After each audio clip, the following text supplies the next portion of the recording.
Hey there, it's Brian King. I'm a big believer in serendipity, and the more I believe in it, the less I believe in coincidence. Kind of makes sense, though. Yesterday I was talking with a couple clients, as a matter of fact, about how to manage their depression or their anxiety much more effectively. And one of the main topics that we addressed was the fact that everything begins with a thought. That even if there is some chemical instigator that causes your mood to go out of flux, you suddenly have anxiety or a wave of sadness come over you that you didn't expect and can find no reason for it. It's the thought that determines whether you jump on for the ride or not. Whether you decide to feel bad about feeling bad or get anxious about the fact that you're anxious. And we talked in a lot more depth about a specific strategy for separating yourself from that voice so that it has less control over you. And ironically, or serendipitously, later on yesterday, one of my Facebook friends decided to share a link, an article on my main profile. And here it is. It's from a gentleman, I've heard his name a little bit every now and then. He's one of the creators of the Rick and Morty show. And his name is Dan Harmon. And somebody reached out to him on Twitter, knowing that he struggles with depression, asking for his advice on how to deal with depression. And Dan pretty much mirrored what I just shared with you, which is that you have these thoughts, you have these feelings. They're all very real. These feelings of sadness, anger, fear, whatever it is, they're real and they deserve your acknowledgement. That's why they show up.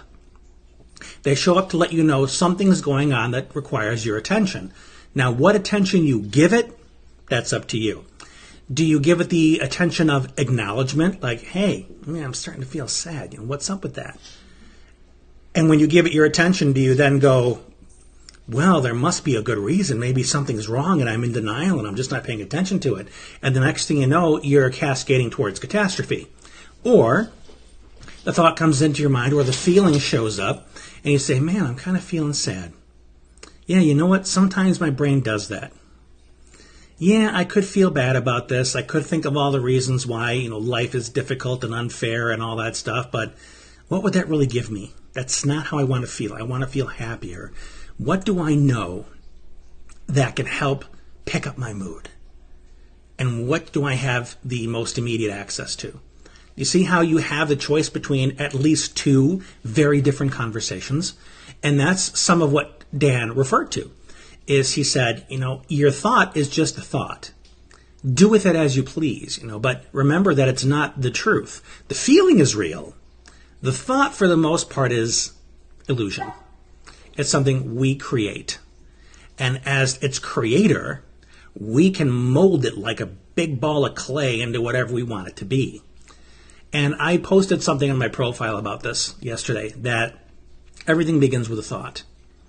And by mastering your inner conversation, you have much greater say over how you see yourself, how you perceive the world, how you perceive others, and most importantly, whether you believe you are in the presence of abundant opportunities or an endless row of restrictions. So we kind of started on depression, kind of went off on thought, but as you see, they're very interrelated. So that's just something I want to share with you. That's what I'm reading today. If I come across another really cool article that I want to expand on, I will come back to you like this as well, if you like. If this has been helpful for you, go ahead and leave a comment below. Let me know. And we'll talk more about this soon. This has been Brian. Take care.